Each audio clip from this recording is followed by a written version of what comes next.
morning, everyone. We are getting mighty close to Christmas. So today I am here to bring you a free tutorial for this little snowman. His name is Sal the Snowman, and he is a cute little guy. He's got some gumdrop buttons, a little scarf, some twiggy curly branches for arms, and a little hat. And he is going to be perfect for the winter season for a cute little gift or decoration. And he will go past Christmas because winter is, just getting started here, really. At least in Texas. Today we're dropping to 30 degrees, and that is the first time we have all season. So I'm assuming that most of you here already know how to crochet. So what I'm going to do is I'm not really going to do a slow down step-by-step tutorial. I'm going to be putting the pattern up on the screen in increments, and as a thank you for you guys watching the video all the way through, I'm going to be telling you a little story about Sal the Snowman instead of boring you with, round by round verbal instruction. So if that sounds like something you'd be into, you want to spend the day with me, keep watching. And of course, if you like this video, you like my story, you like anything about it, please leave me a comment down below. It helps out a bunch with pushing my videos out to more people on YouTube. Thank you. So a note about my Sal the Snowman. I made mine with a weight 2 yarn with a 2mm hook. Now, the bigger your yarn, the bigger he's going to come out.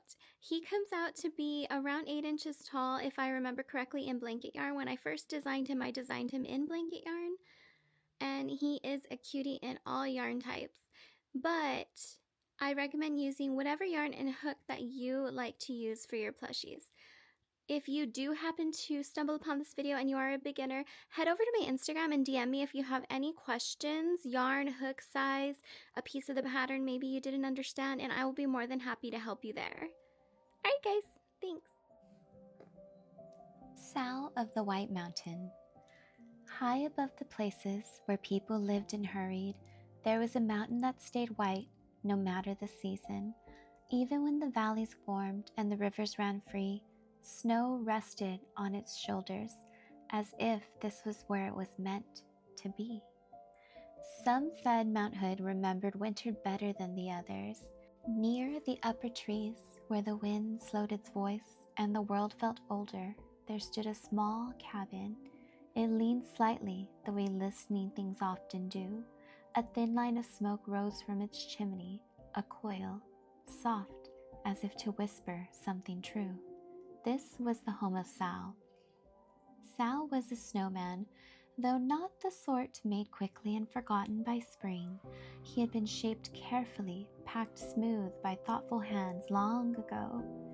The cold kept him steady, and the mountain watched over him. His arms were branches that curled and looped like vines reaching for a story. Sal could change his arms whenever he liked.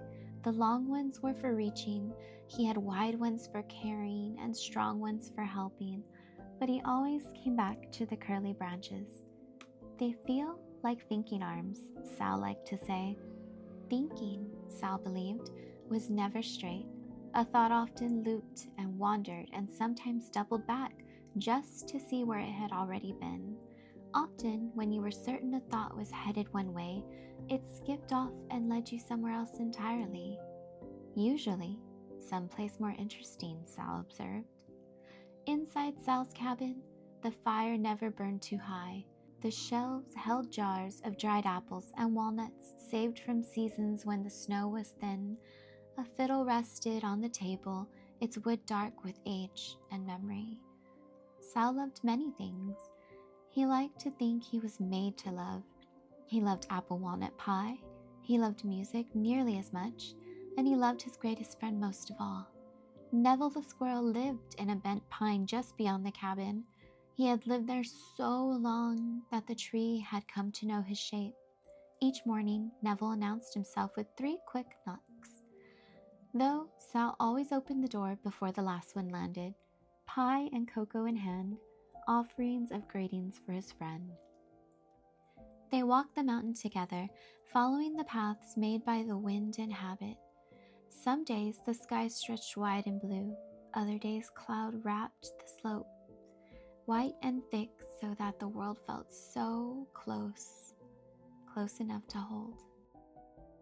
Sal often played his fiddle outside, letting the sound wander, Most days the music slipped easily between the trees and across the snow, and the mountains answered with a quiet creaks and sighs. But one morning, the sound did not travel. The notes fell short, settling near Sal's boots as if unsure where to go. Sal stopped playing. "That's strange," he said. Neville listened. The mountain stood still. "It feels like the mountain is thinking," Neville said. Sal nodded. "It feels like it's up in a fuss." All day, Sal tried to help. He played louder, then softer. He stood on ridges where the wind usually carried things far away. He changed his arms and tried again. Nothing worked. That night, the mountain gathered itself. Clouds rolled in low and heavy, and the snow fell, driven by a fast wind. "The mountain has awakened," Neville said. "It seems you are called to service." Sal switched his arms to strong branches and stepped into the storm. He found animals caught in poor places. The birds could be seen clinging where branches bent too far. Little rabbits tucked in where the wind cut sharpest. Small creatures whose homes had collapsed under the weight of new snow. Sal worked steadily, never hurrying. He lifted, packed, he cleared, he carried. And he worked. He hummed. The tune was simple. It wandered. It doubled back. It did not try to go straight. The storm listened. The animals calmed. They knew Sal was there. After all, the mountain preserved Sal for nights just like this. He never grew cold or weary, and more snow never took from his strength. By morning, the wind eased. The mountain rested, reshaped and calm. The sun's rays appeared one by one, as if checking that everything was where it should be. Sal returned to his cabin, worn smooth at the edges, snow brushed thin by effort and care. He changed his arms back to their curly branches. Neville warmed himself by the fire, while Sal set another apple pie to heat. When Sal played his fiddle again, the music moved easily. It curled down the slopes, slipped through the trees, and wandered far beyond where Sal could see. Neville smiled. "The mountain has settled back into sleep," he said. Sal nodded, and high on the mountain, where snow remembered itself and thinking takes time, Sal played, the fire glowed, and the story continued on just as it always had. And that's it. You're all done. You got a little Sal the Snowman. I hope you love him as much as I do. I hope you've enjoyed hanging out today. Have a wonderful day, guys.